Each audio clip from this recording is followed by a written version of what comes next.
How's it going? This is Jaybird, and welcome to What Remains of Edith Finch.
That's weird.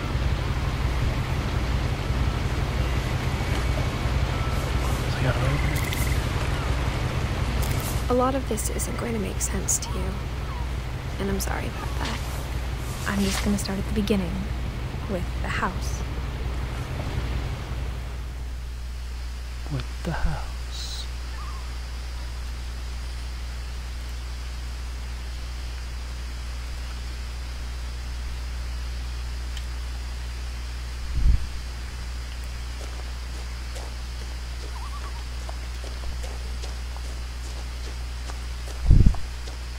I lived here until I was 11, but I wasn't allowed inside half the rooms.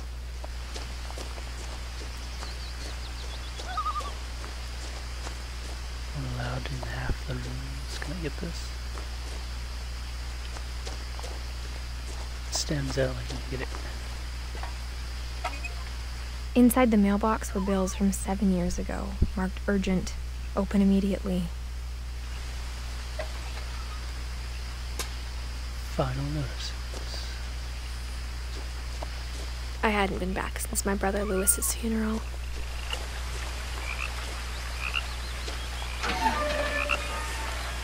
Just knock those words out of the way. In her will, my mother left me a key, but didn't tell me what it unlocked. Maybe she thought I'd know. Or she thought that the mystery would be enough to bring me back.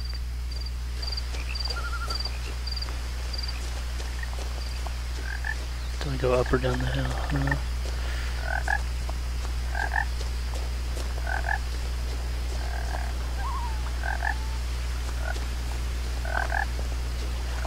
The truth is, even after I inherited the house, I never come back to it. Am I supposed But to go now I down have here or questions go about up my top? family that only the house knew the answers to.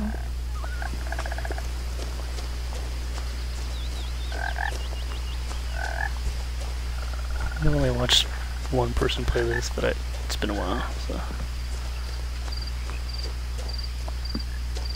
Because I don't want to go where there's progress.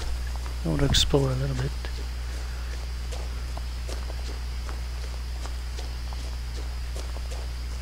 No one had driven this way in a long time, but I saw a few hoof prints.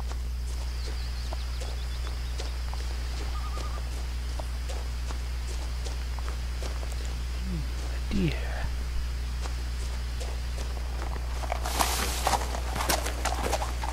Come back.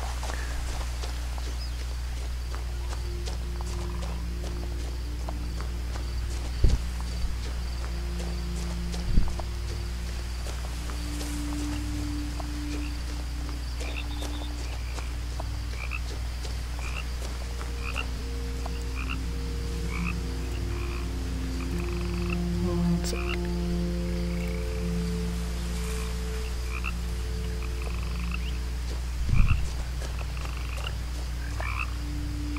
Should I have gone down that way?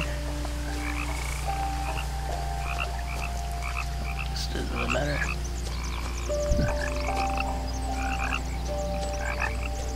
The house was exactly like I remembered it, the way I'd been dreaming about it. As a child, The house made me uncomfortable in a way I couldn't put into words. Now, as a 17-year-old, I knew exactly what those words were. I was afraid of the house.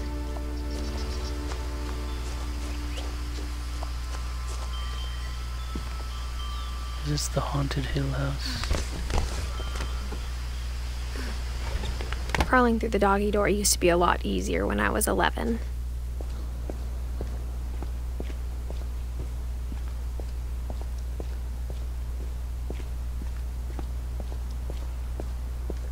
For the first time in years, It's the trigger high. I felt like I was home. But instead of a family, there were just memories of one.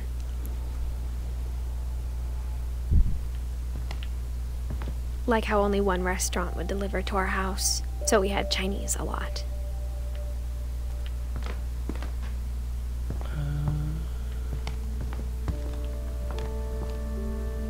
Looks like you had a lot of fish. Tuna. The table was still a wreck from the night we left. It was like a bomb had gone off, killing everyone but sparing. My mom was the only one of us who could imagine Great Grandma Edie living in a nursing home.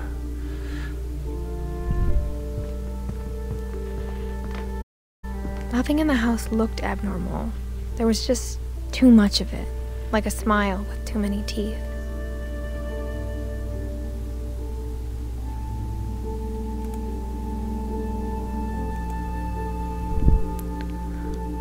Oops.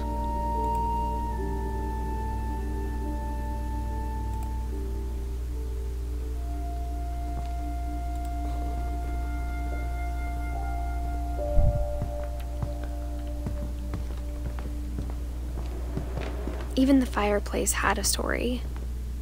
Edie told me the bricks came from the original house, after it sank.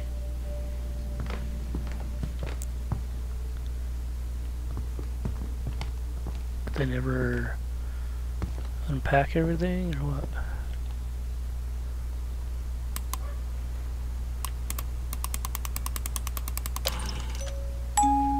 Great Grandpa Sven built a music box for Barbara, along with the rest of the house.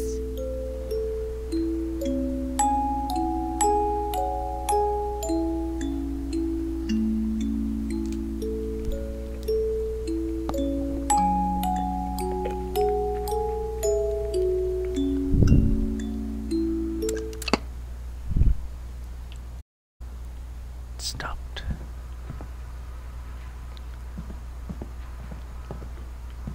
What's this? My mom wasn't much of an optimist, but she never stopped believing that my brother Milton was alive.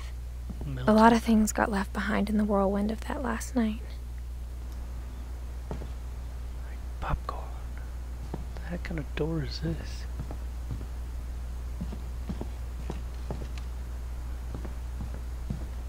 Can I read this? After Milton disappeared, Mom sealed up all the bedrooms. Then Edie retaliated and A drilled lot of peepholes. books. There's a shark in there. Whenever people ask me about my family, the first thing they always want to know about is Barbara. Barbara.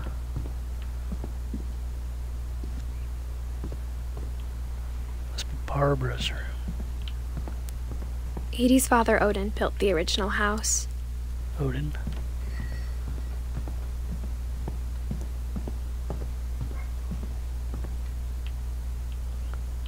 I like the designs on the doors.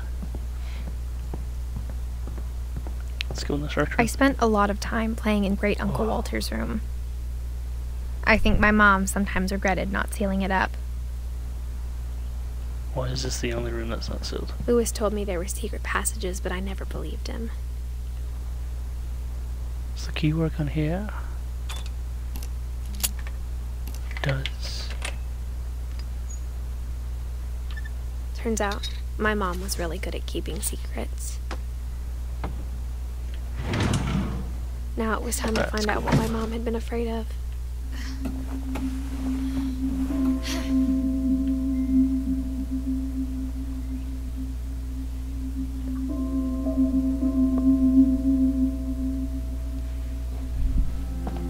Reading this, maybe it sounds like I had a plan. From the paintings on the wall, it was clear my brother Milton had been here before me. Milton. But I had no idea what was behind that door.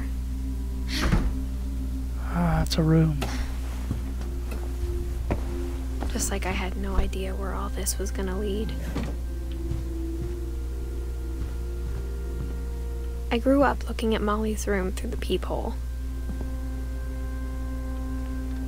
I got the sense Edie had spent a lot of time here before my mom sealed the doors. Molly Finch. December 13th, 1947. Dear Diary, I'll be gone soon, but I wanted to tell somebody about what's gonna happen.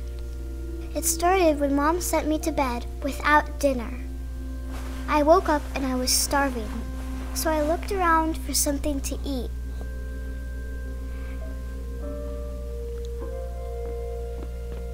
The gerbil food was dry, but I didn't mind it. Gross. My Halloween candy was all gone. Darn it. Where's the gerbil at? Not the goldfish. I thought about eating Christopher, but I held back.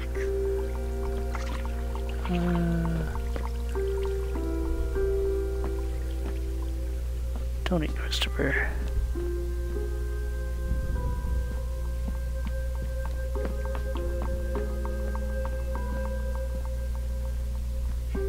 Should probably go to the store. I kept eating and eating. Yeah, not toothpaste.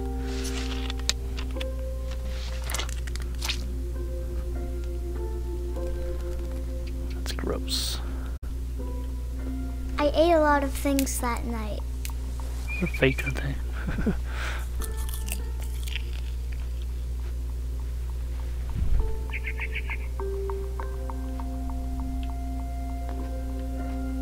Good thing there's nothing in the toilet. Then I heard chirping outside my window. It was a barn swallow going back to her nest. I reached out for her. Oh no. And suddenly, Some luck. I was a cat.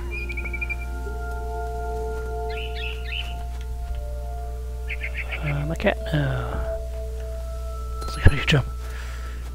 I Come tried here, to be bird. quiet, but the bird was really scared. I'd be scared too if I had a cat chasing after me.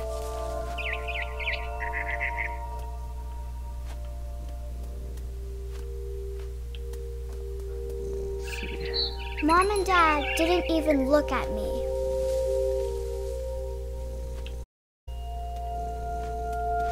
Because I didn't know that you were a cat.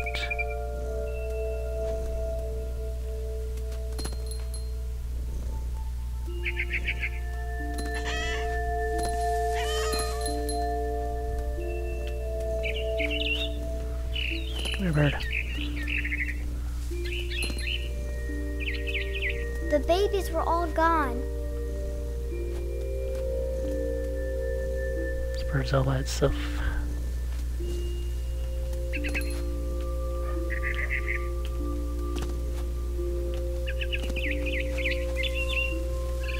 I jumped and I almost got her. Jump. I could tell she was getting really tired. Where'd she go? Oh, there she is. Now I was up in the big tree. I promised Dad I wouldn't climb it anymore. All I cared about was eating that mama bird. This is mean. I gobbled her up, Oh no. and suddenly I was in a First, all I heard was the wind. So cool. Then I heard little teeth nibbling in the grass.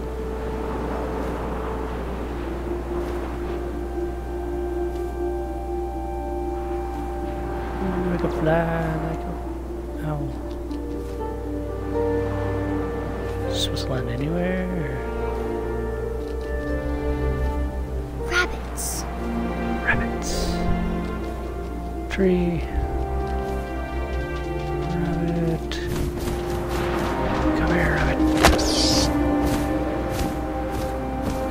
I imagined his face looking up and seeing mine through my talons. I swallowed him up, and I didn't chew one bit. Then I flew off to find something bigger. What?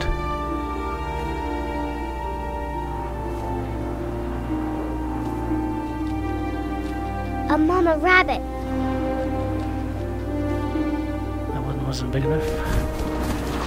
Come here. It's the same size. She was almost too big to carry. I started choking, but I couldn't stop eating. And suddenly, I was a shark. What the heck? Scares me.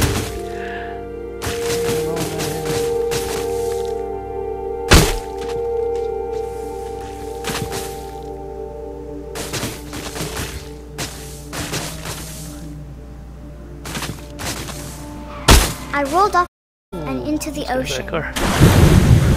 Now, I was hungrier than ever.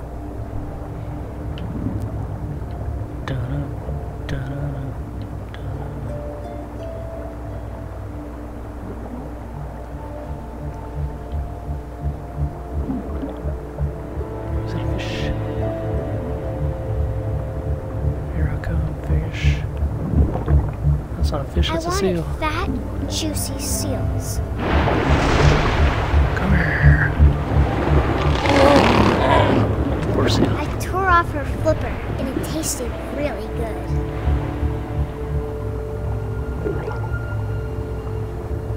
That poor seal had a family.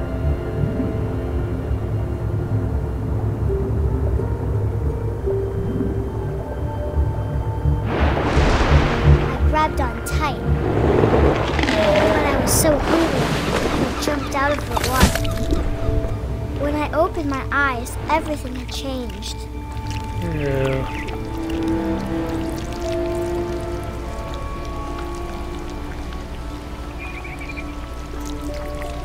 Where am I now?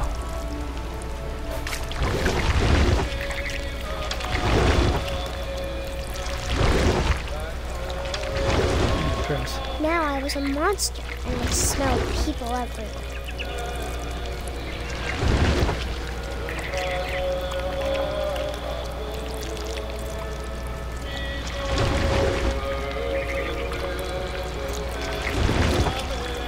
So weird. I was big, but I moved real quiet.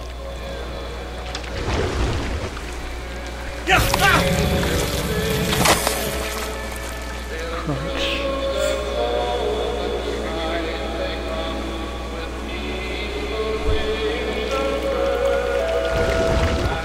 That wasn't bad. I wanted to stop, but also I didn't.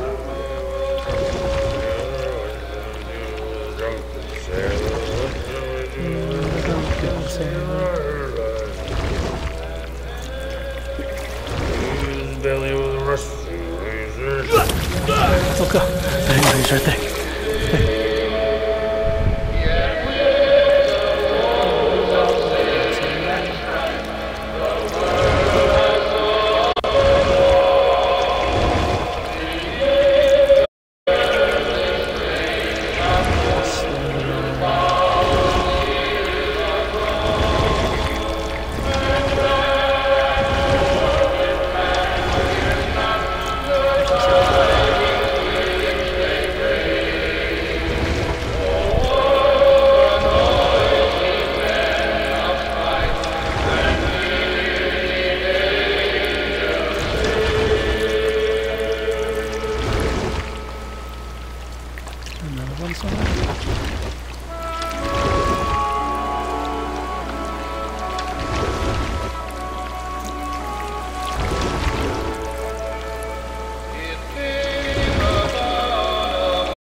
was still hungry.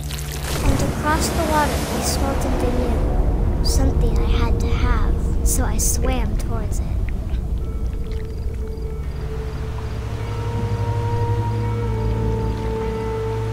I slithered onto the sand, and the good smell went into an old pipe.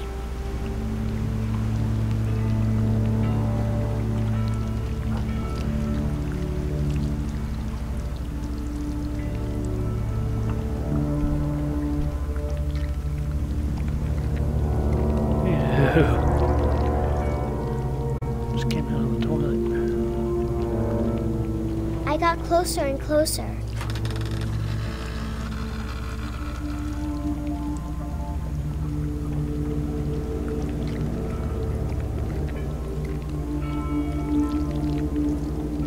Back in her room.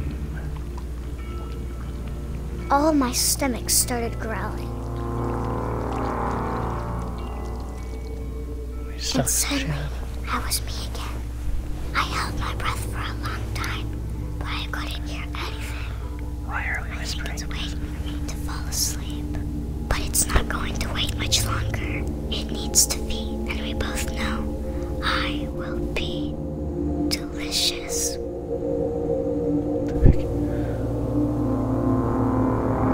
Delicious.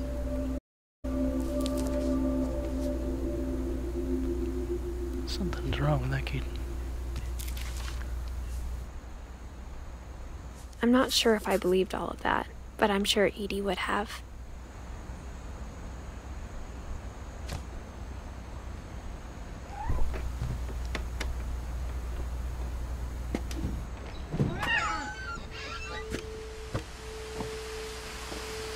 This will be obvious later, but my mom never told me any of these stories.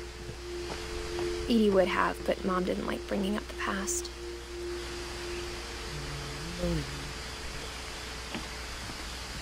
Though, when we adopted a stray kitten, she was the one who named it Molly. I spent a lot of time in Great-Grandma Edie's room.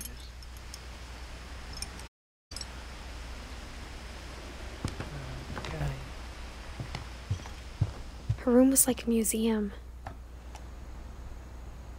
For 500 years, the Finches have been famous throughout Norway for their fortune and misfortune.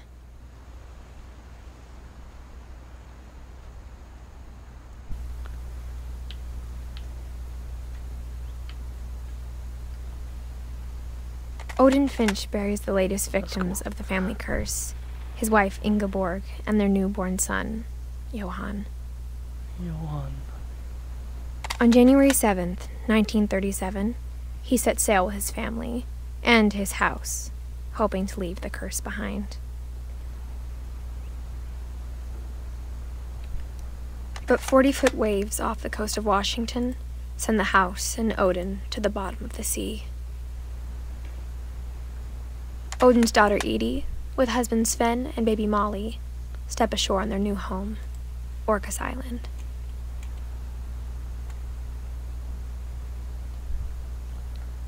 Odin Finch is the first to be buried in the new family cemetery.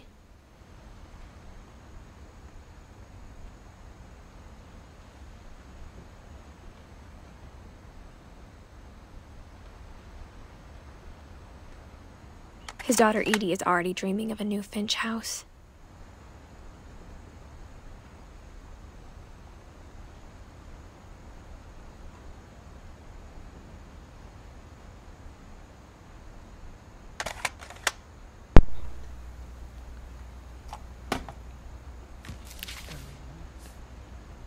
Whatever's wrong with this family, it goes back a long ways.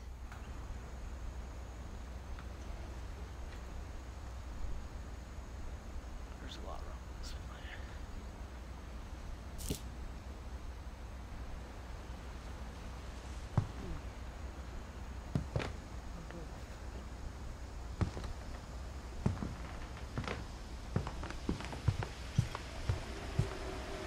Edie gave a big interview about a mole man living under the Finch house. My mom was furious. I hadn't thought of myself as Edith Jr. for a long, long time. One summer, they evacuated the island, but Edie refused to go. For a few weeks, she was a celebrity. When Edie told people Sven was killed by a dragon, she could also have said he was building a dragon-shaped slide that collapsed. She could have, but she didn't. Even in her 90s, sometimes Edie seemed a lot younger than my mother.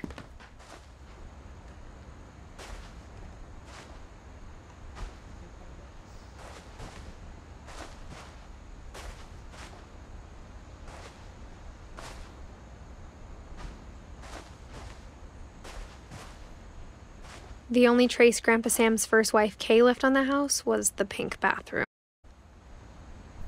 Yeah. It was a pretty big trace. It's a little too pink.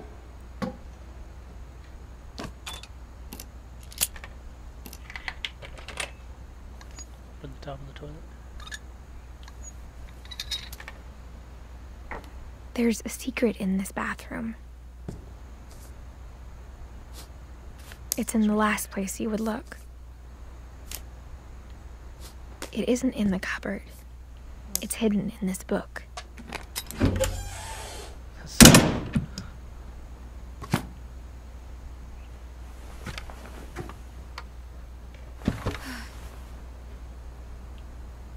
Sven gave Sam an old camera he'd refurbished. He never put it down. House that has like hidden rooms and stuff.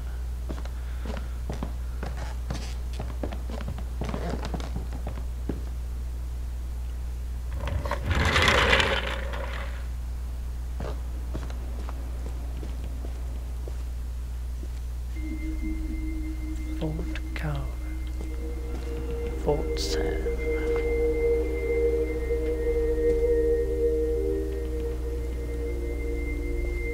I knew Grandpa Sam had a twin,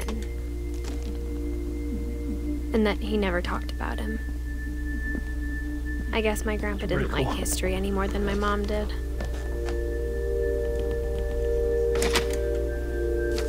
Get the note. How I Want to Remember My Brother by Sam Finch. The thing I remember is that when he made up his mind, that was it.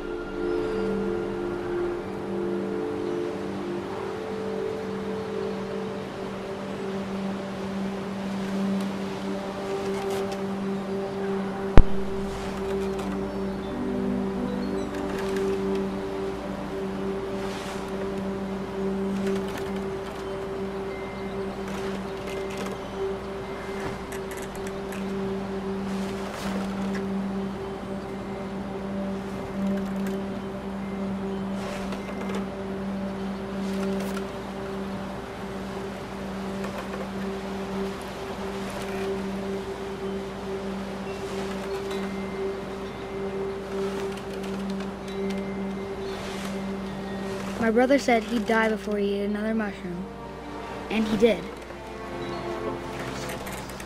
At Barbara's funeral, he swore we'd never be afraid again, and he wasn't. I think Calvin always wanted to fly. Sam! Calvin! Dinner's ready! Coming! But that day, he finally made up his mind to do it. I told him going around was impossible. Maybe if I hadn't said that. Calvin, I'm not gonna tell you again. Maybe if the wind hadn't picked up. Then maybe he'd still be here. But I doubt it. I think he'd already made up his mind. That's what I want to remember about my brother.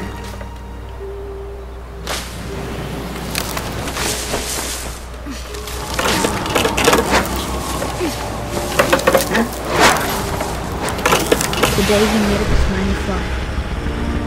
Yeah, sure he didn't fly that far.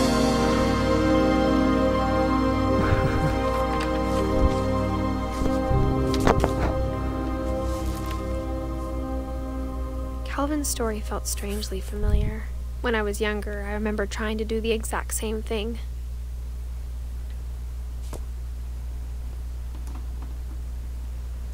After the funeral, Edie roped off Calvin's half of the room. Can I go on the other side? Nope. Mom said Grandpa Sam enlisted at 18 and never set foot in the room again. I wouldn't do that. Oh, what's back here?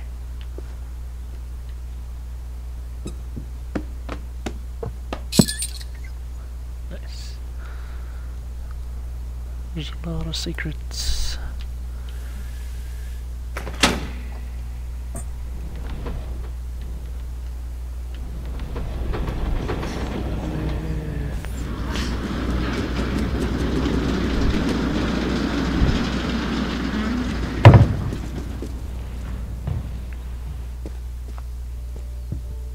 The passages were a pretty tight fit. They'd obviously been built for smaller hands and bellies. Come back.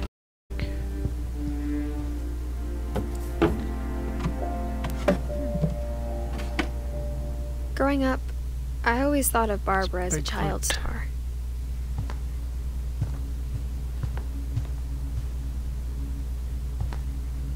I never thought about how hard it must have been for her afterwards.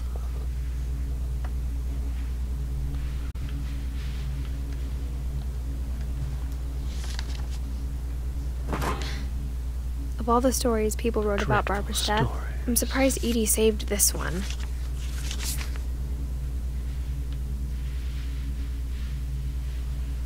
Old Jack here with another ghastly tale. Surprising. Inspired by America's most unfortunate family. I'm calling it The Surprise Ending of Barbara Finch. As a child star, Barbara was famous for her scream. Now at 16, she was all washed up. A has-been. But in a lucky break, she'd been asked to perform her signature scream at a local convention for monster movie fans. It was the boost her career needed. Unfortunately, her scream hadn't aged well. Getting better. I think you just need the right motivation. Her biggest fan and current boyfriend, Rick, was about to demonstrate when... Now that was a great scream. It was Barbara's father, Sven. He'd slipped into a table saw and had to be rushed to the emergency room. So Barbara got stuck babysitting her youngest brother, Walter. Her convention comeback was cancelled. Okay, I'm hearing frustration, but I'm not hearing terror. What if I tried... A gang of hoodlums in Halloween masks have been terrorizing Orcas Island tonight. Police are urging residents to... That came from the basement. You're right! Also, I loved your delivery on that. Why is your basement door locked? Because my dad likes making puzzles and secret passages. There's a key hidden in the music box. The secret is to keep winding and winding until finally the key pops out. Thanks, babe. I'll be back in a sec. 20 minutes later, Rick hadn't returned. So Barbara went to look for him, right on cue. She reached for the music box. And as she wound the key, she listened for Rick, but the house was silent.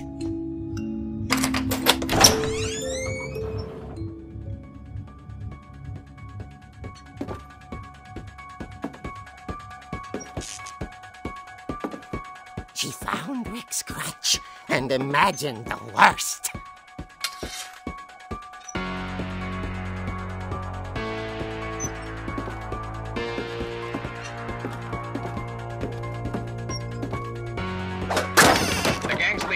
infamous Hookman killer, Dr. Carl Hamill, who impaled and then ate his family 10 years ago tonight.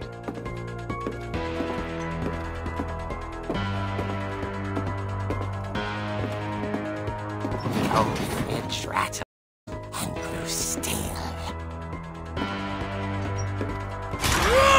Oh dear!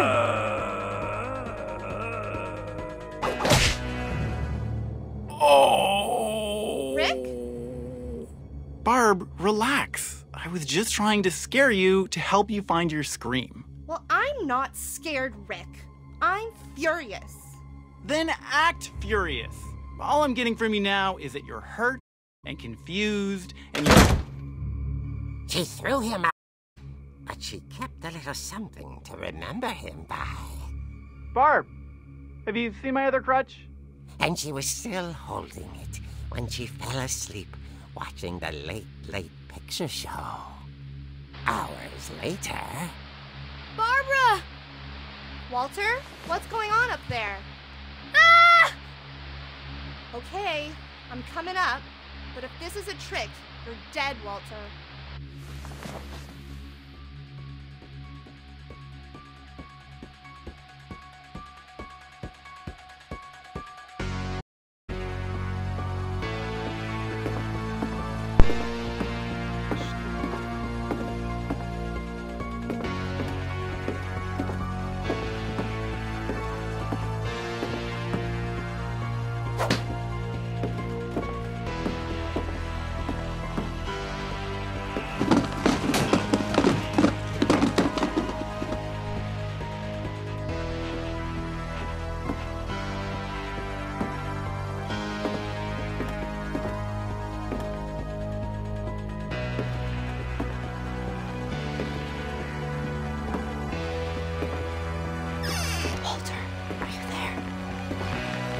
Walter had vanished, but his bedside radio was still on.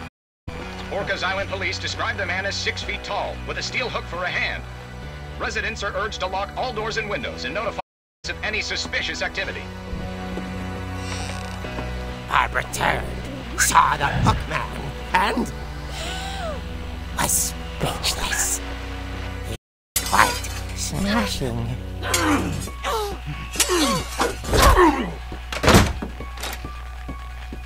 Strange he was. He couldn't get enough of Barbara. Okay, Barbara, there's gotta be another way out of here.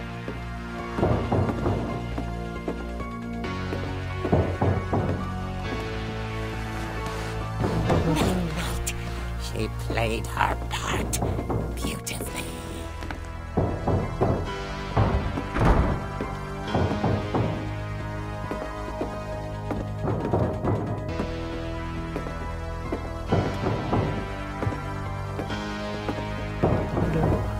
She thought about abandoning Walter, but just couldn't do it.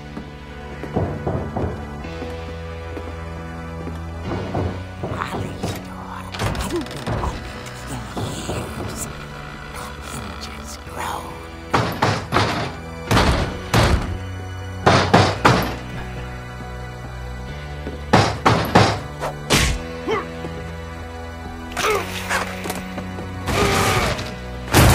He wasn't moving, but she sensed the story might not be over yet. Horror movies don't end like killers don't end that way.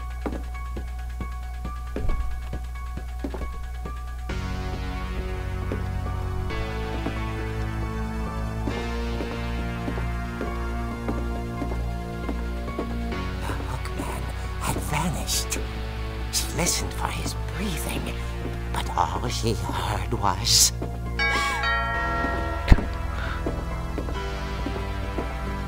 Get the dog. He's outside. At the door, she heard whispering.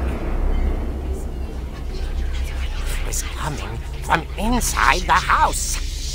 What?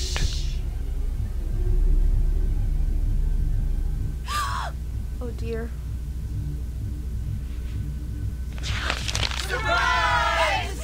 Bravo, Barbara! You were one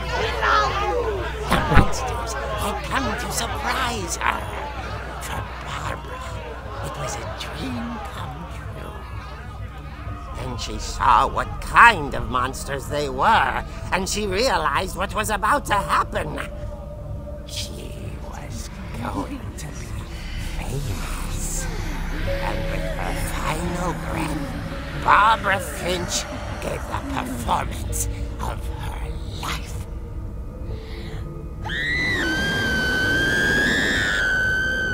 I wasn't there myself, but I hear Barbara magnificent. Poor girl. She had a taste for stardom. But unfortunately, so did her fans. Of course, the police blamed it all on poor Rick, who disappeared the same night. And little Walter, hiding under his bed the whole time. He took it all pretty hard, but that's another story. As for Barbara, tucked inside the music box is all they ever found of her. Her ear. Now that's what I call a real eerie tale.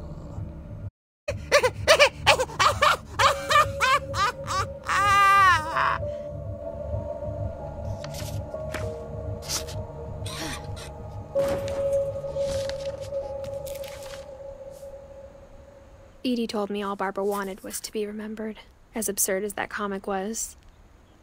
Maybe what Edie saw was a happy ending.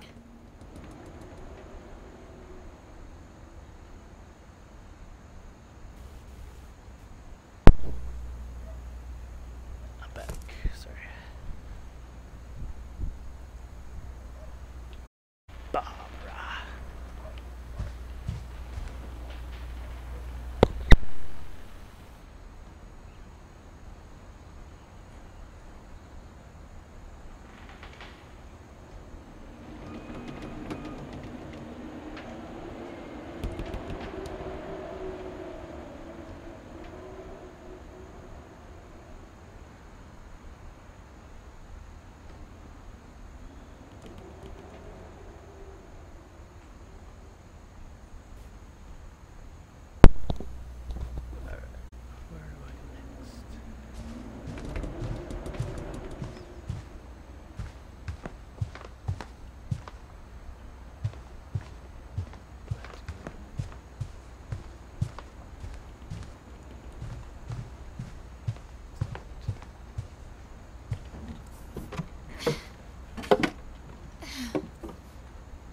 I guess now I know why Mom didn't like me playing with the music box.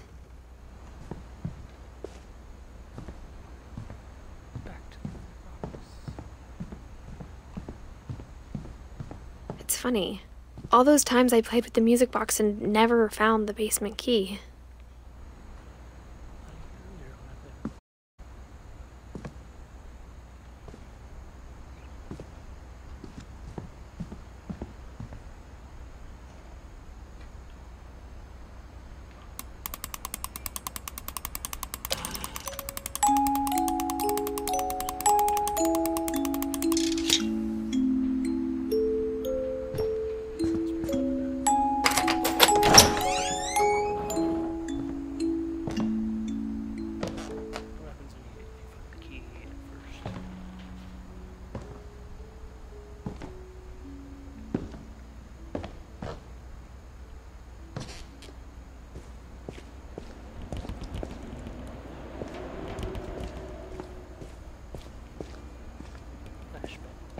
Mom said the basement was off limits, unless I wanted another tetanus shot.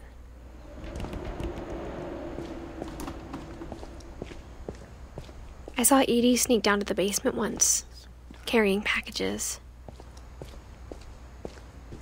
I thought maybe she was hiding presents.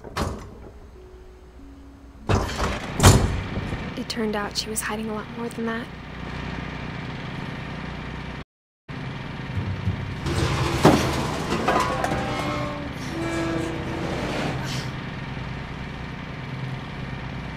I remember asking Mom once about where Walter had gone. She said after Barbara died, he got as far away as he could. If there's a pattern in all these stories, I think it's that none of us has gotten very far. Goodbye, everyone. I can't believe I've been down here for 30 years. On that first day, after the shaking started, I didn't think I'd survive a week.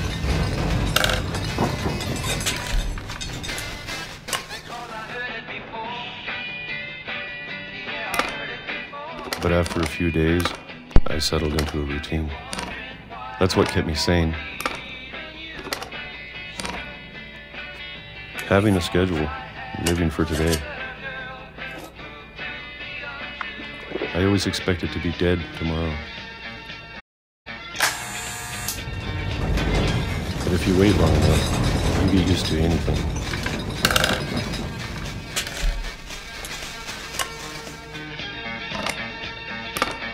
Even a monster on the other side of the door starts to feel normal. Almost friendly.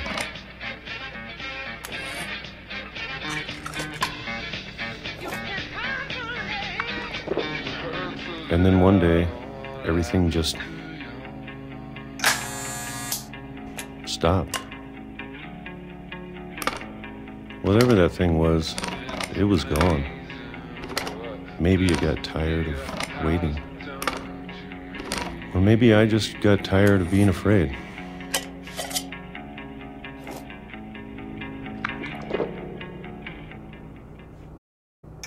It's been a week now, the longest in 30 years.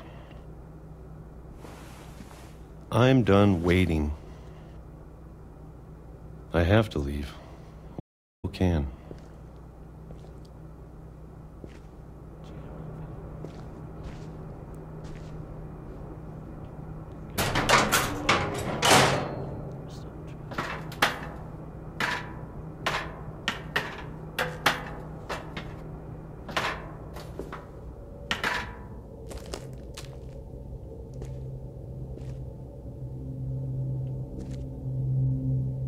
I know it's out there, somewhere. Whatever killed Barbara and Molly and Calvin. Maybe this is all a mistake. But I need to stop living the same day. Even if it kills me.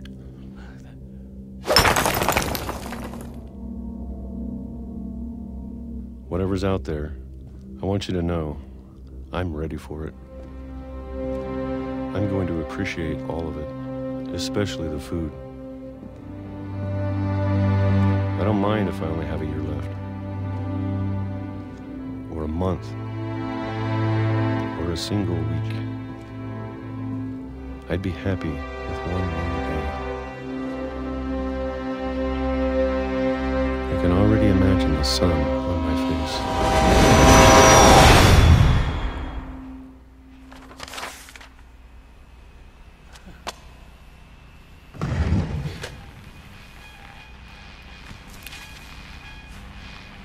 Walter died when I was 6. I can't believe my mom never told me he was down here.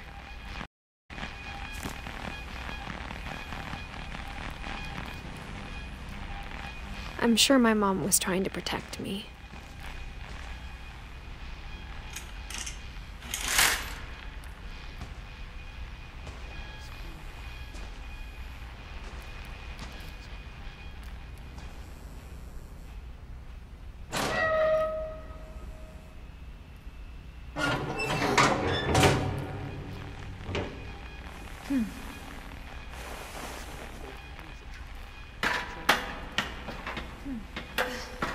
Maybe she was afraid I'd end up like Walter. But if she never told me about an uncle under the house, I can only imagine what else she was hiding.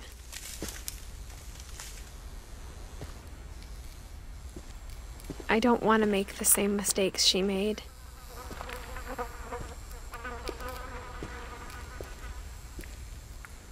trying to bury something that's still alive.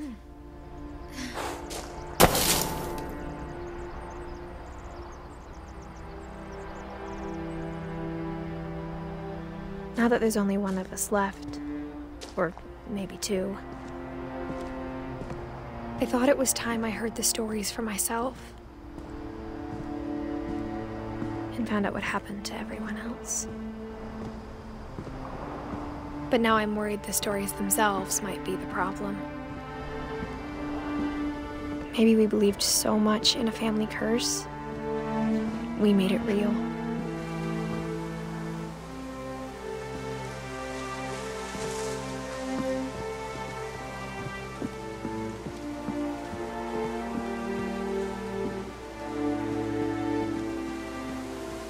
I don't know if I should even be writing this.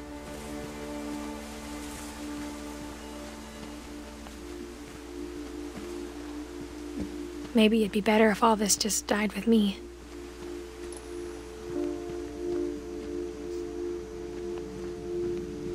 But I thought you should know about your family.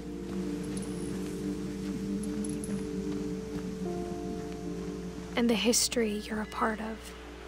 Though to be honest, I feel as lost as you probably do right now.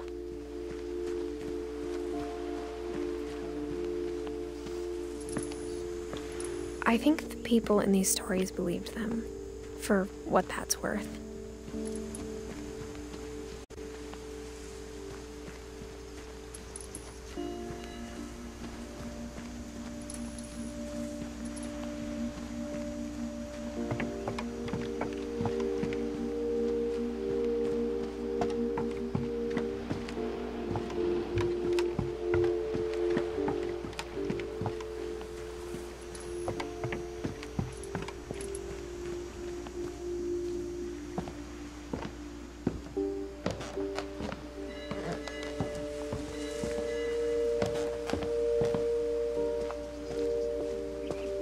You look at the house, that history of imagination and stubbornness and madness, any of it seems possible.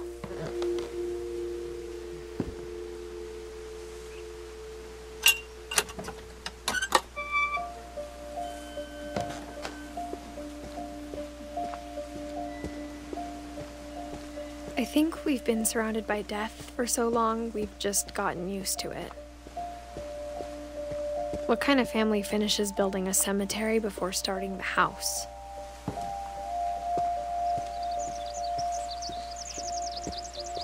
It's embarrassing for me to admit this, but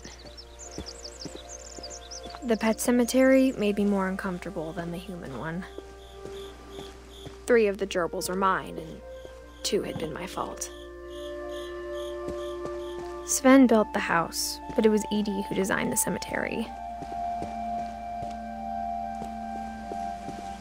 I'm sure Odin's monument had been Edie's idea. My mom was always trying to move on, but for Edie, the past never went away.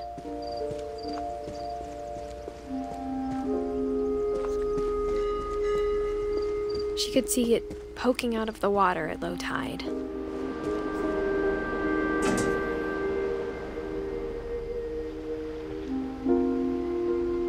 Edie said she dreamed about the old house every night.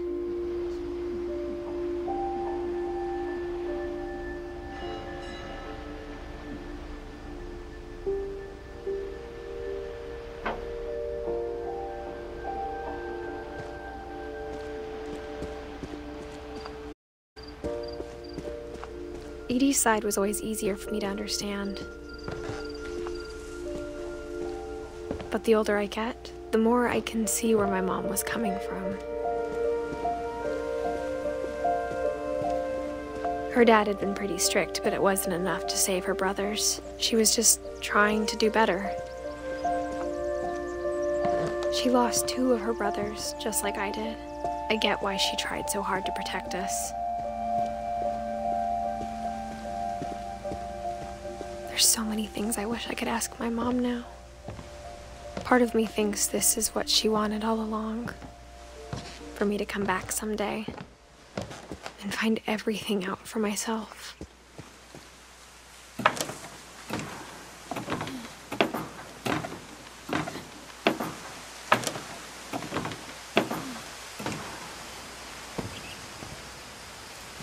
But looking back on it now, if she told me there was going to be so much climbing, I never would have come when I was 22 weeks pregnant.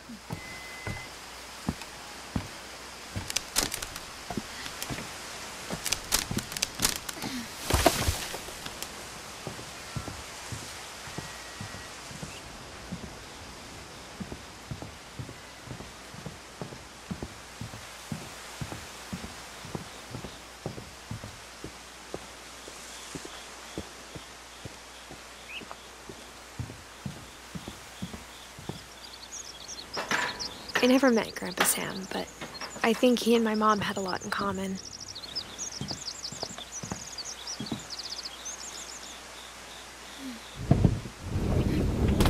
They were both pretty intense.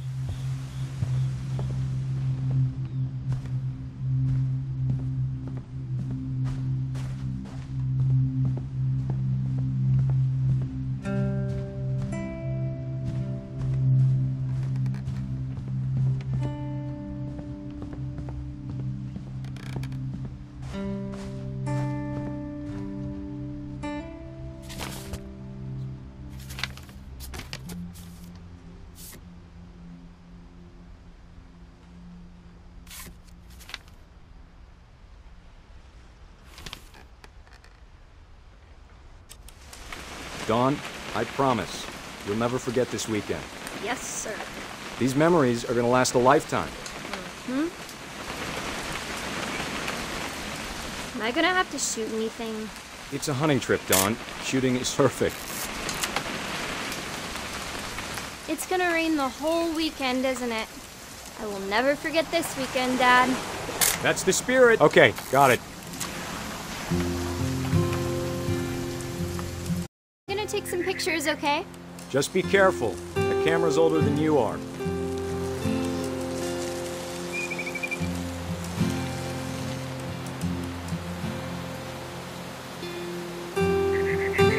You're right, Dad. It's starting to clear up. Still freezing, though.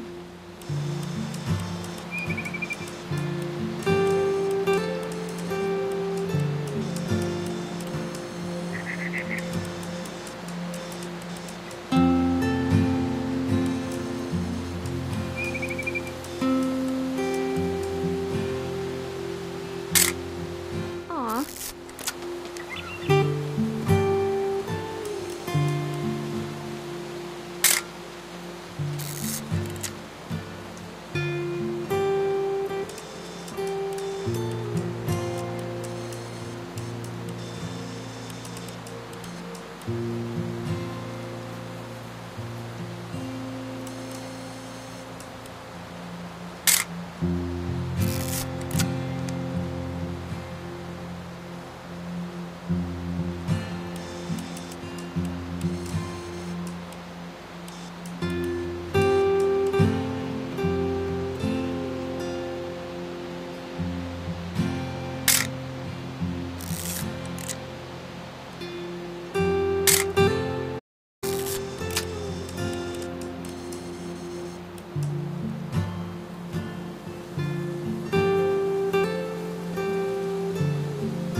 Definitely not have drunk all that coffee.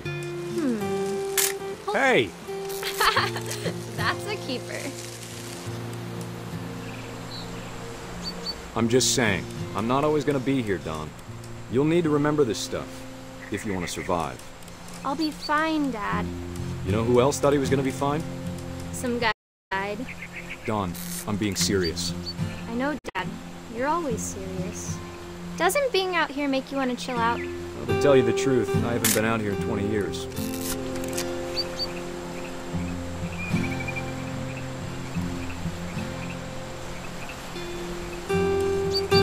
Dad! Good eyes, Dawn. Before you take the shot, let me get a picture of you.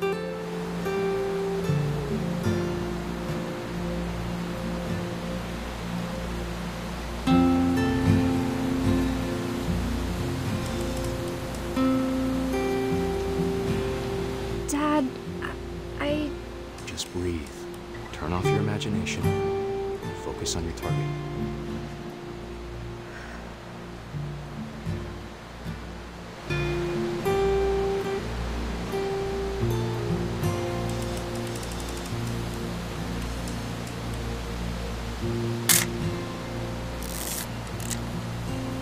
Let me get behind you. Do I have to do this? Dawn, you don't have to do anything. But if you want to survive... Great Dawn!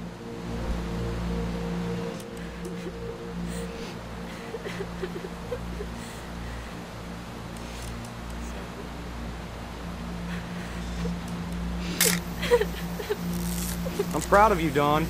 Always remember that, okay?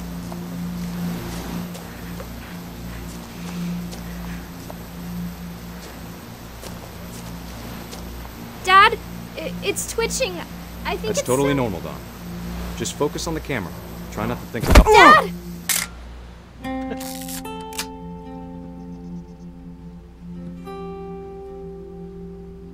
Who took the picture?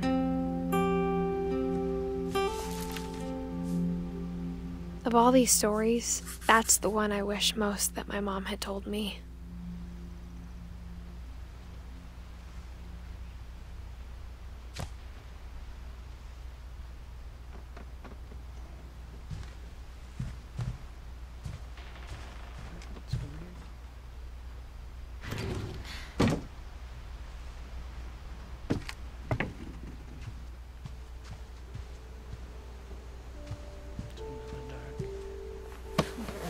After Sam died, my mom and Edie got really close. They'd both lost a lot.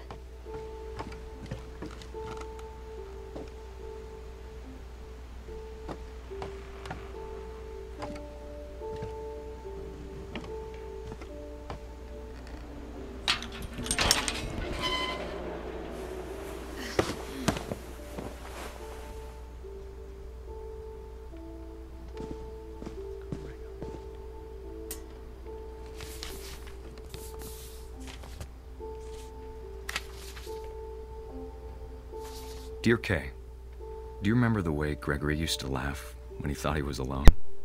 Like something was happening, but only he could see it.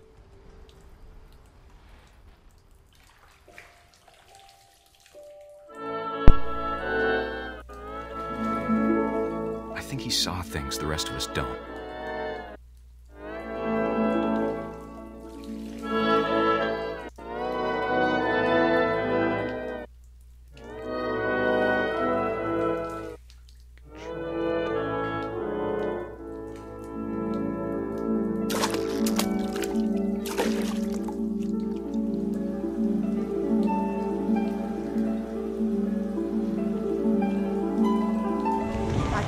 Gregory, it's time to... Hold on, sweetie. Hello? Sam, I told you I don't want to talk right now. I wonder what he saw. What his world was like.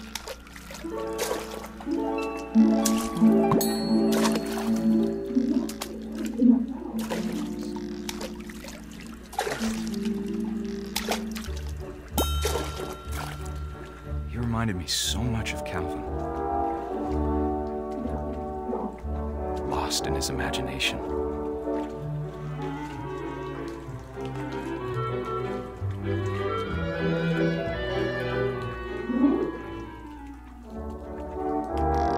Whatever it was he saw, it sure made him happy.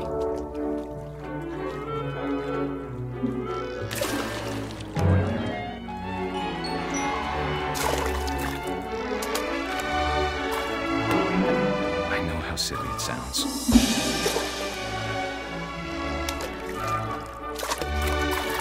But I worried about a baby being too happy. But I could feel him slipping away. Sorry about that, Gregory. I know you did everything you could. Maybe if I hadn't called that night.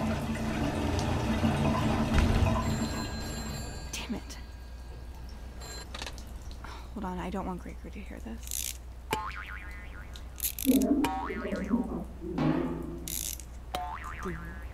I wish he could have told us about the world he saw.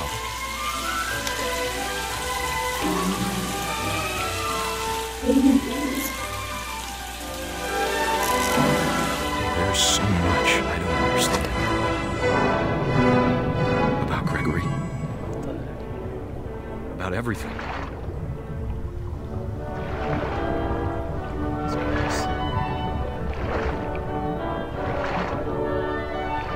But I know what happened wasn't your fault.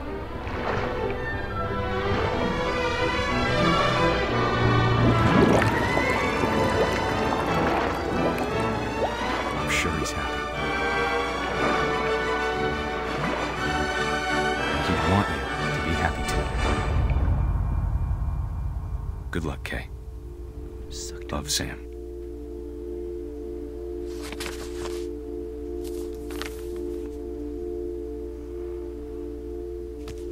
Just keep the divorce papers in his crib.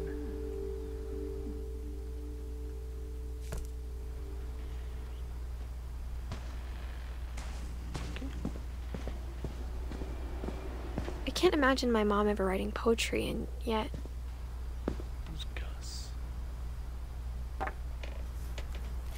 A poem for Gus, who always said the wedding was a bad idea.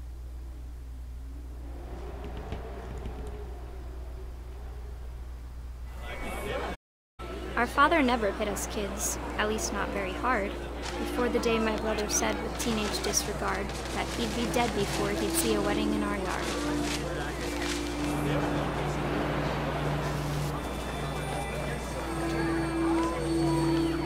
My father made him come, of course, but Gus stood far apart, just flew his kite and bottled up the storm inside his heart.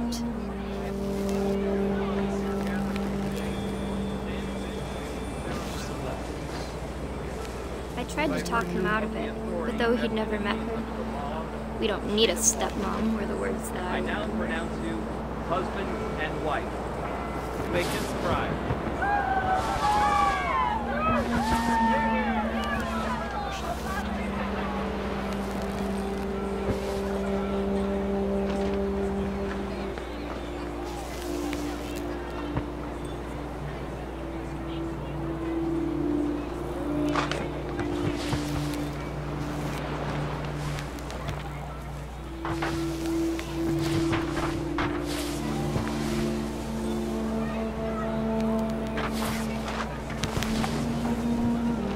When the time for photos came, Dad ordered him to come here.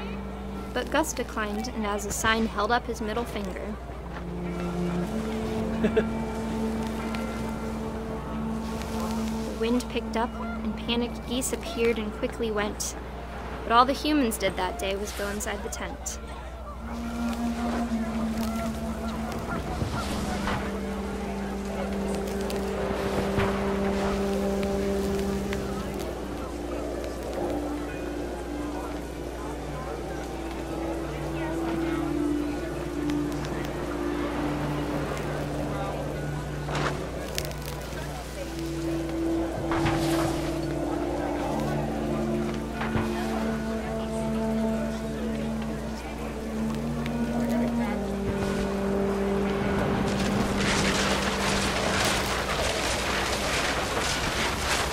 Rain came down in buckets then, but no one seemed afraid that nature might destroy the tent our dad had crudely made.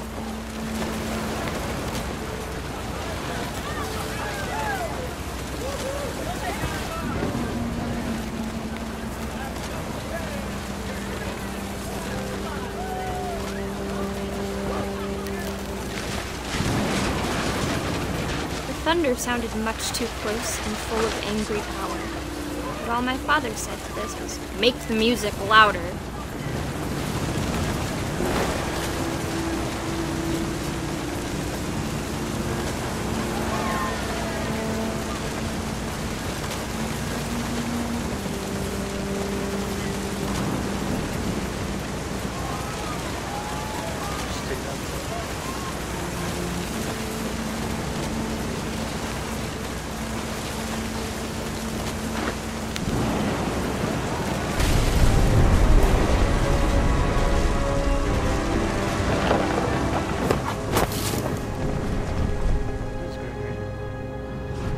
I wish that I could truly say I thought about you on that day. Out there on the beach alone, just you, the wind, the sea, and foam. But I didn't, until we found you.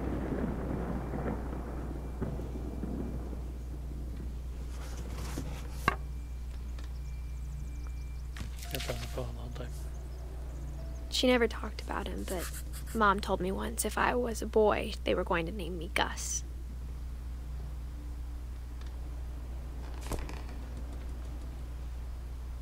I like the mohawk.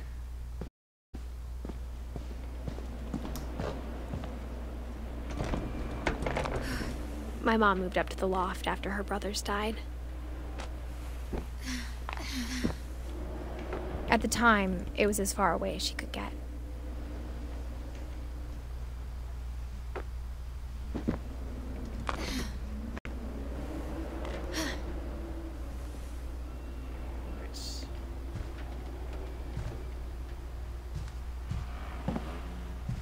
She spent a summer building houses in Calcutta, where she met my dad, Sanjay. Sanjay.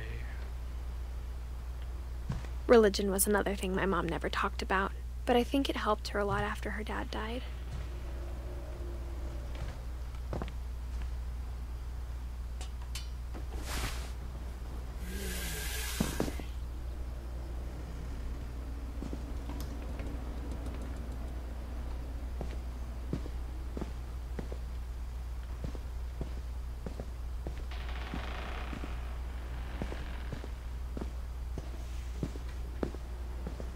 Through here.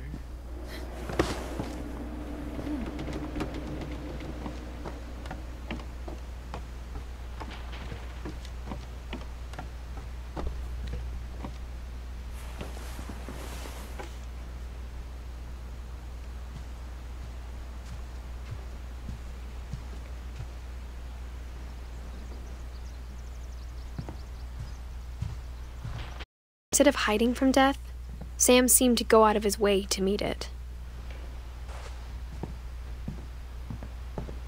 What are you learning about Sam?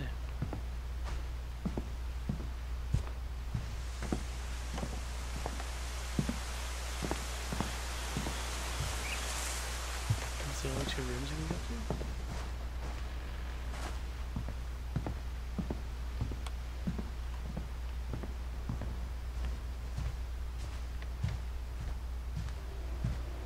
More than that.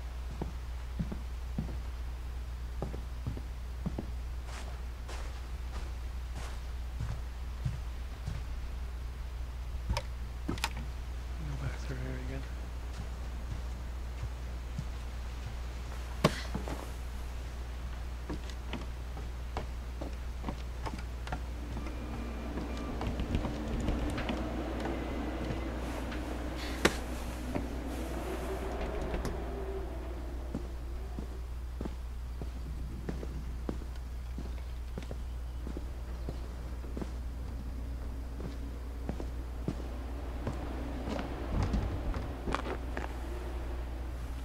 Something, I think. Either that or I gotta go play outside.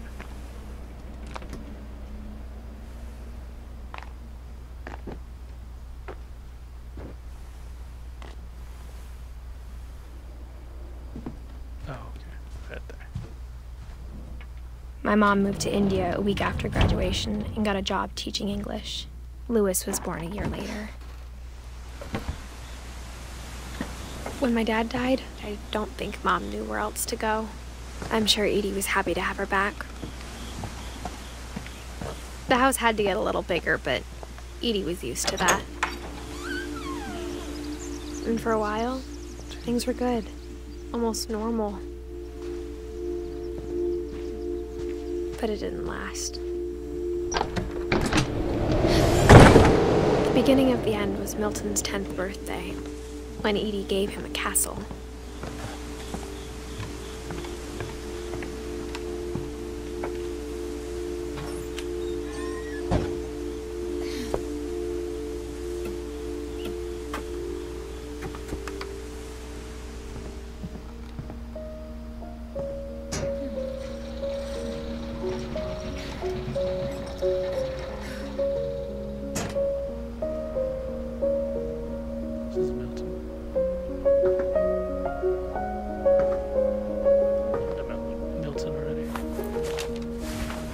Milton Finch in The Magic Paintbrush. The Magic Paintbrush. It's a flip book.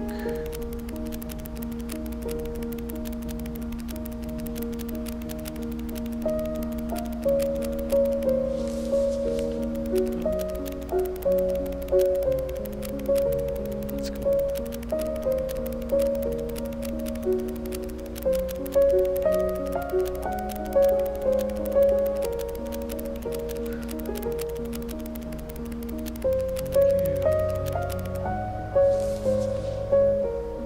And then your spirit.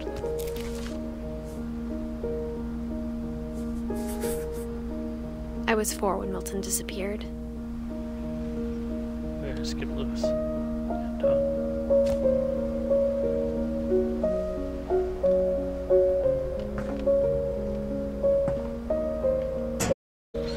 Mom spent months searching for my brother. Then she sealed the doors. He could be behind one. Whatever Milton had found in the house, Mom didn't want it getting out.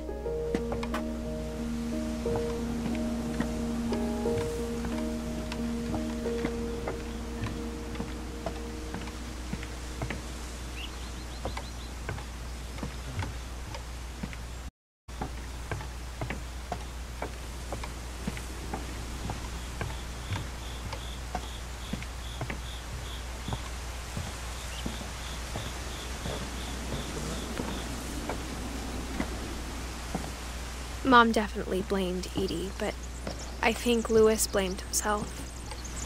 After he graduated, he just spent more and more time in his room, until Mom got him a job at the cannery.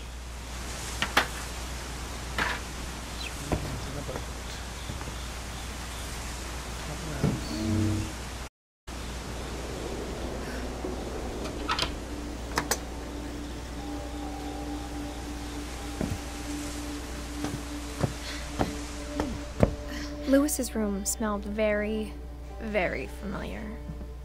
That part of him lived on. It smelled very, very fishy.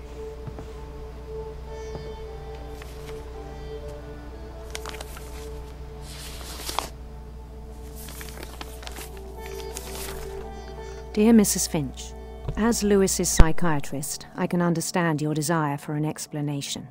The trouble began in January, shortly after we convinced your son to seek treatment for substance abuse. Newly sober, I believe Lewis first noticed the monotony of his daily life.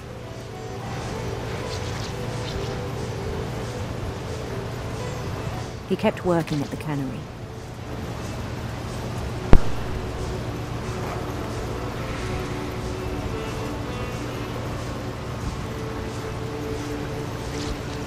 But he withdrew part of himself.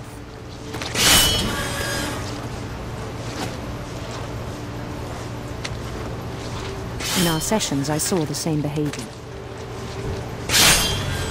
His mind began to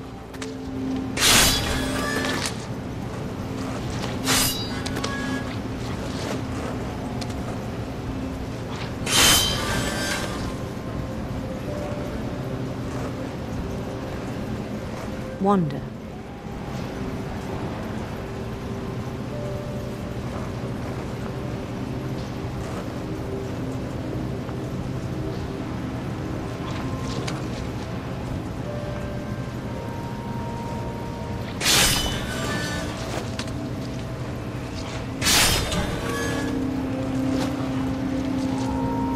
I asked him to describe it. He said he started small, imagining a labyrinth. He'd feel his way about.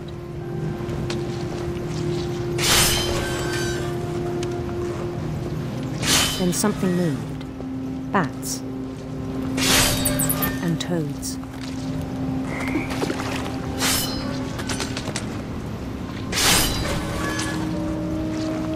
And things that have not names. He knew it was all in his head. But he took it very seriously. I had hoped he'd find himself.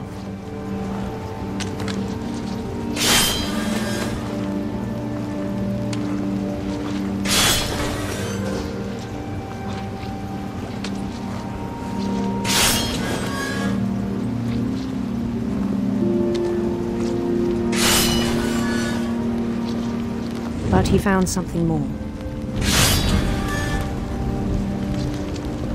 I worried about him then. Daydreaming at the cannery.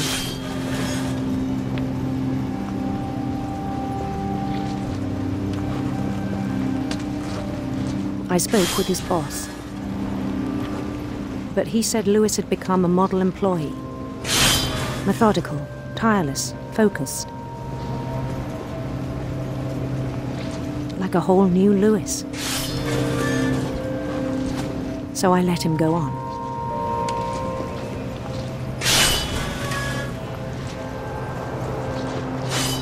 I even encouraged him.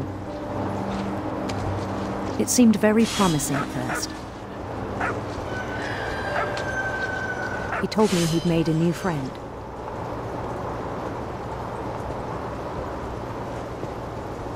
On the edge of a city he named Louis Topia. He built the city up slowly, brick by brick. Then he made musicians.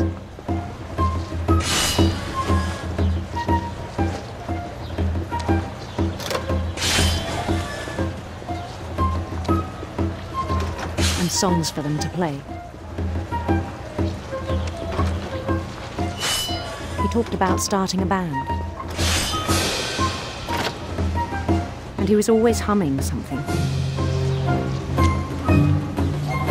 Every day his imagination grew stronger.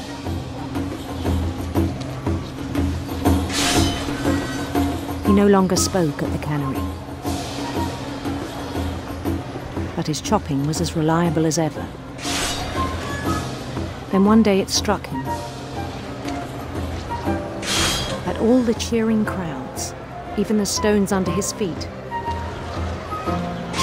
were all in his imagination, so he could do whatever he wished.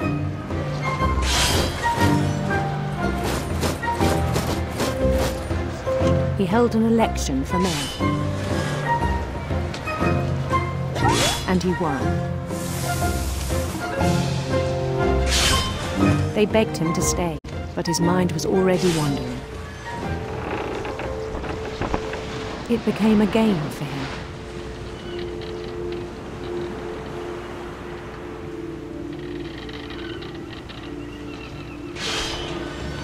He'd conquer a city, then immediately push on.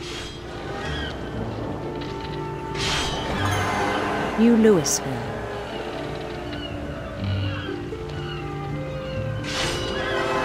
St. Louis. He started drifting away from our reality.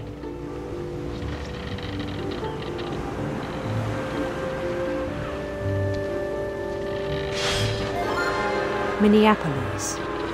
Until one day he forgot to go home from the cannery. Even as his mother pleaded with him, part of Louis kept sailing on.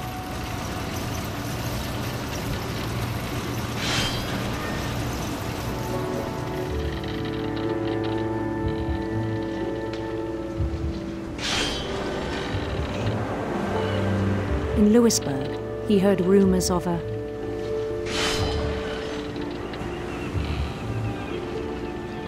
handsome queen.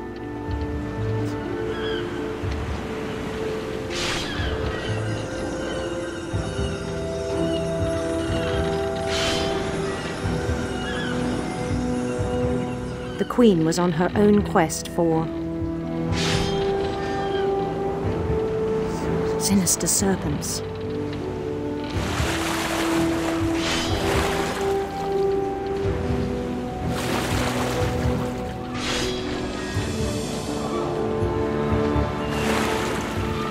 He followed the sound of her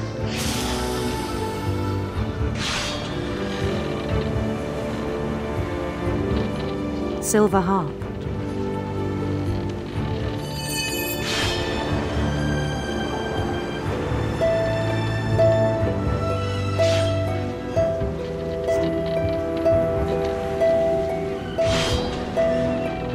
His chase led him to a golden palace east of the sun and west of the moon. Even then, his logic remained sound.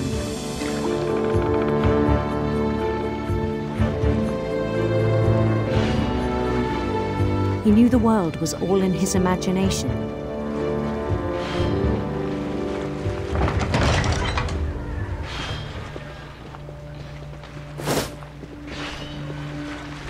But he was so proud of having created it. In his own eyes, he'd become something greater than a king.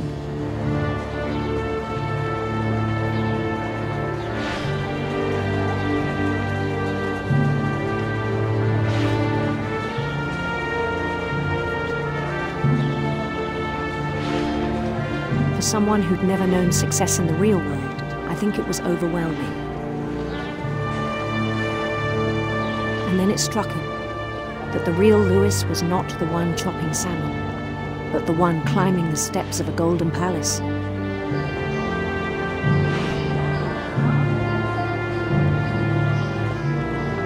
My imagination is as real as my body, he told me. It was hard to argue with him.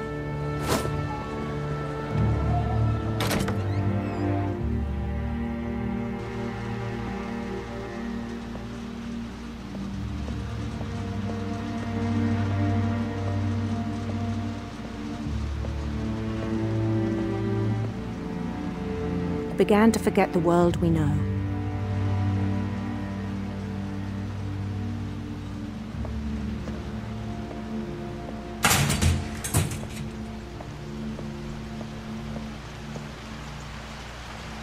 I think it pained him to remember Lewis, the cannery worker.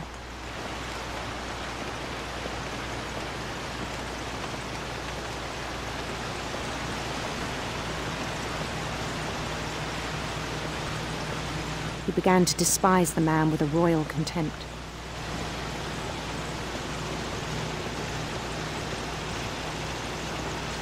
I still thought I could save him. Even after he said he was being crowned king over all the lands of wonder. The palace would be packed with his companions.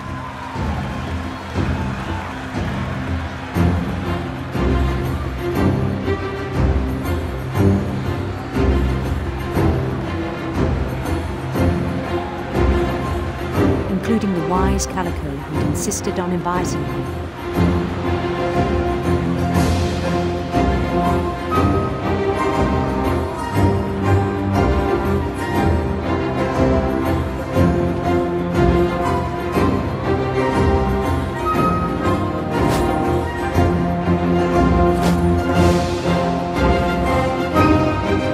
His queen waited, holding his crown.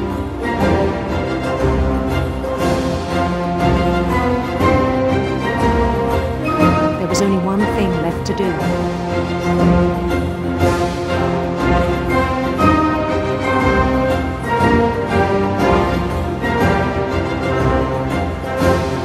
Bend down his head.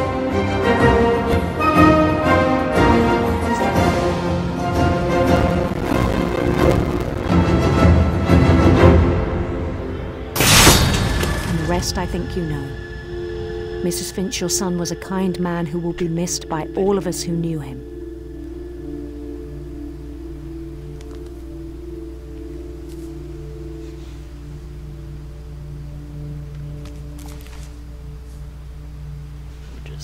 My brother was really cool.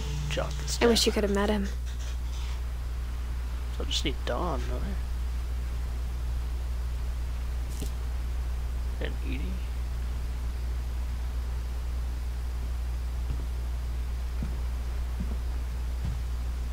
He was so proud of being Indian. I think for him, it was a way to be something other than just a Finch.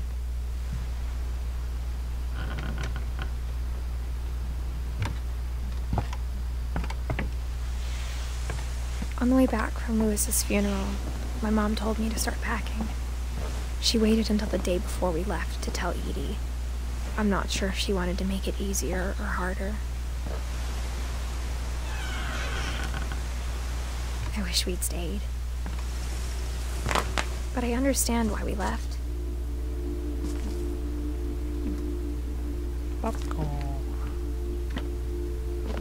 My mom ended up leaving everything behind. What happened that night had been coming for a long time. Maybe it should have come sooner.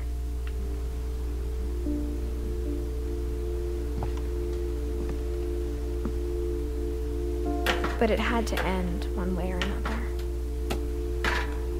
All that's left now is to tell you about that last night. What about Dawn? I didn't learn about her.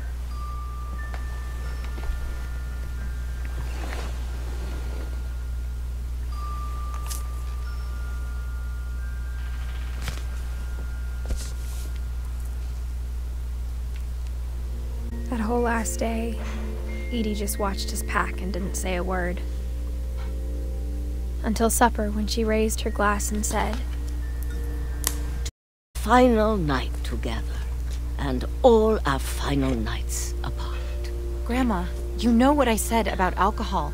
Some of your medications are very Edith, specific. I left a present for you in the hallway. Why don't you go open it? The grown-ups have to argue now. I'm sorry, you're right. We're all leaving tomorrow. Let's just enjoy our last... I'm not leaving. Edith, you're excused.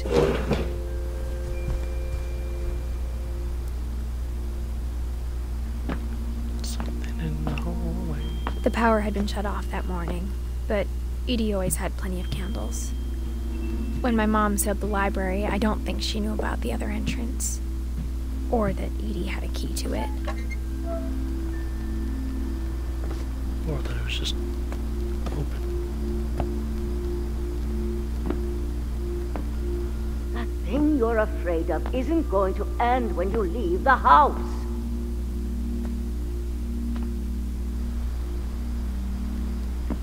Edith has a right to know these stories. My child, because of your stories. I think it's best if Edith and I leave tonight.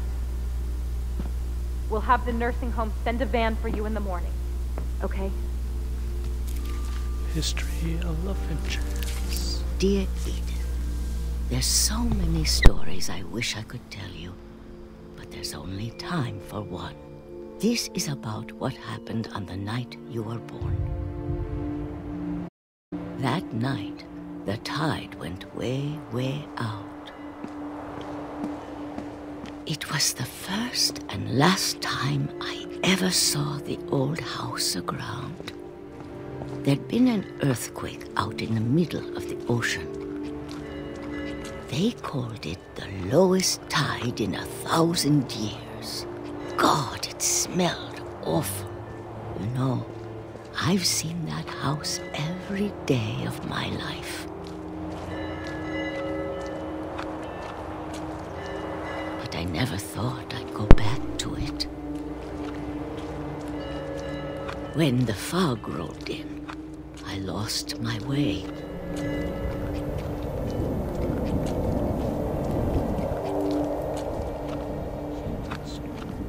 I got turned around.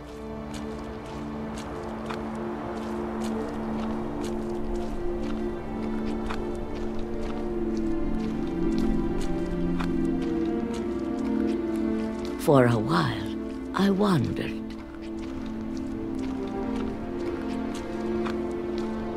I started seeing things.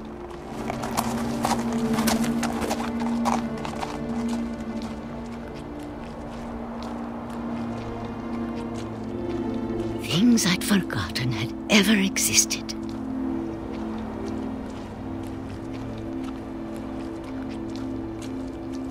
But when I saw them, they felt like old friends. That night, a lot of things came back to me. Or maybe I came back to them.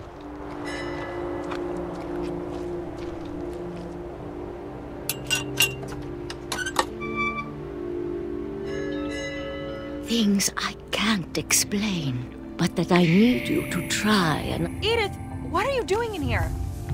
It's mine. Edith! Mom, you're gonna rip it! Let go! I kicked and screamed, but Mom dragged me to the car. I never saw Great-Grandma Edie again. The next morning, the van came to pick her up, but she was already gone. After that, we moved around a lot.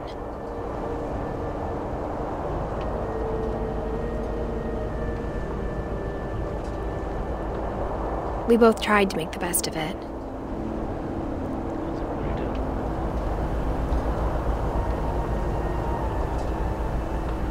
How am I supposed to move there? A few years went by. Sorry.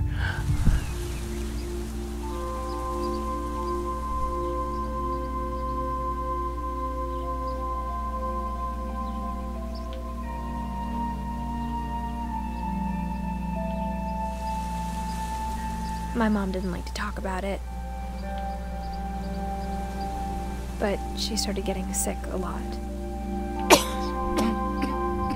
The rest happened pretty quickly.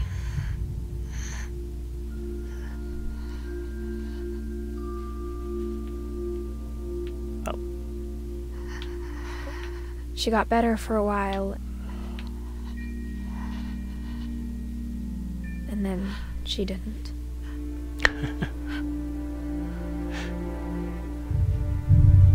And then I was alone.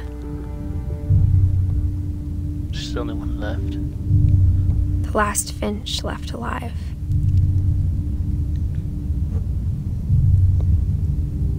Until I found out about you. I'm still not sure what to tell you about all this. If we lived forever, maybe we'd have time to understand things. But as it is, I think the best we can do is try to open our eyes. And appreciate how strange and brief all of this is. Did you just get done streaming? Shut up.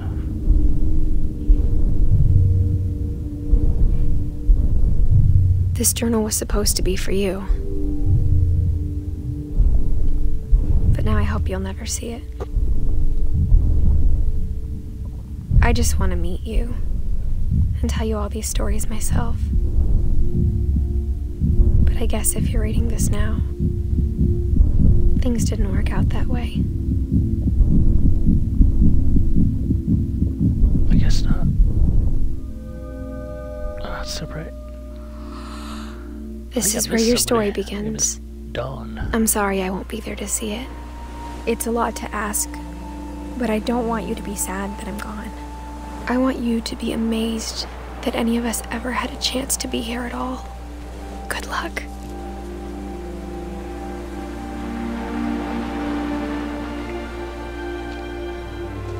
She had a son.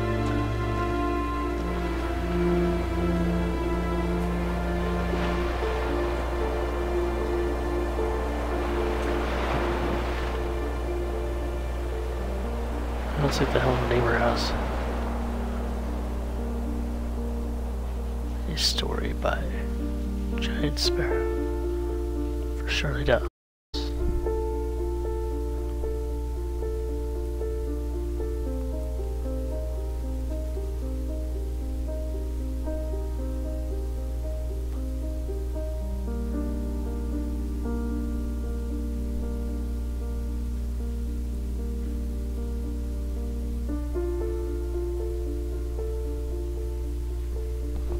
If you guys want to stick around after this, I'll stream something else, because it seems like this is the end of this game.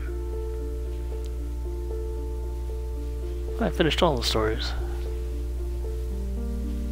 I'm pretty sure I missed Dawn. I could be wrong.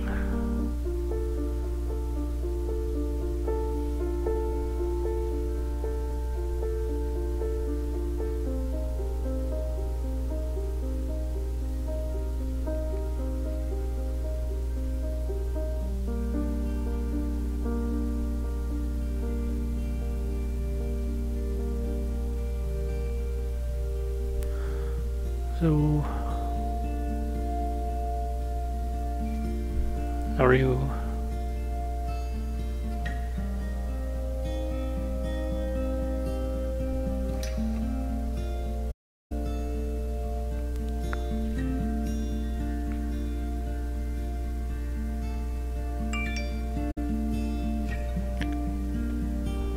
My name's now Johann.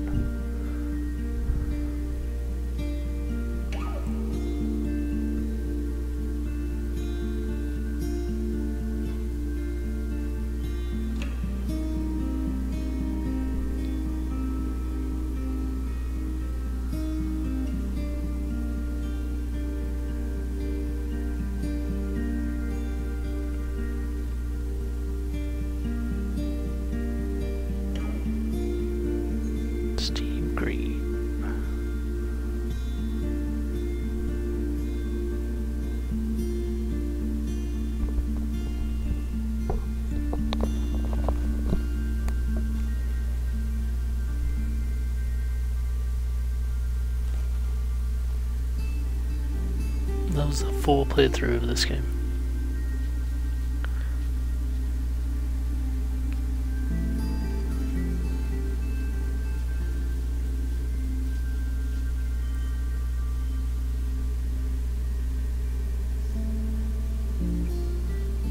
Peaches.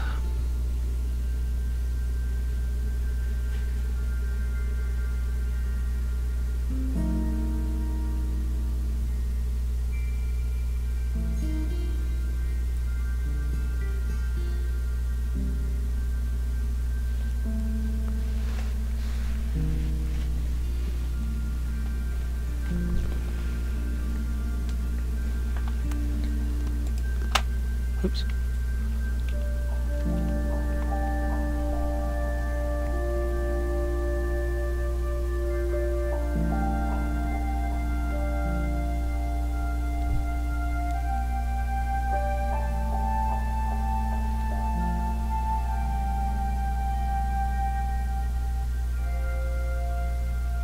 Trick or treat, smell my feet.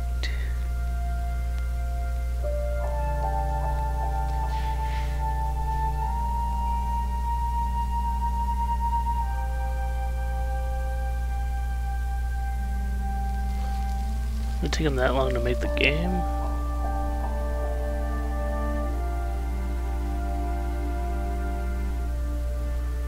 The end.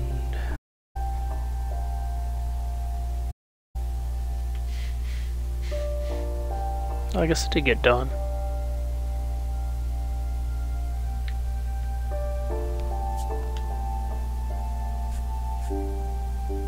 I'll have to replay the game again to get the achievements. The achievements only got 2. I didn't really pay attention to what they were, but I'm gonna end this stream here so I can post this up on my channel, and then I'll probably stream something else. If you guys want to come back.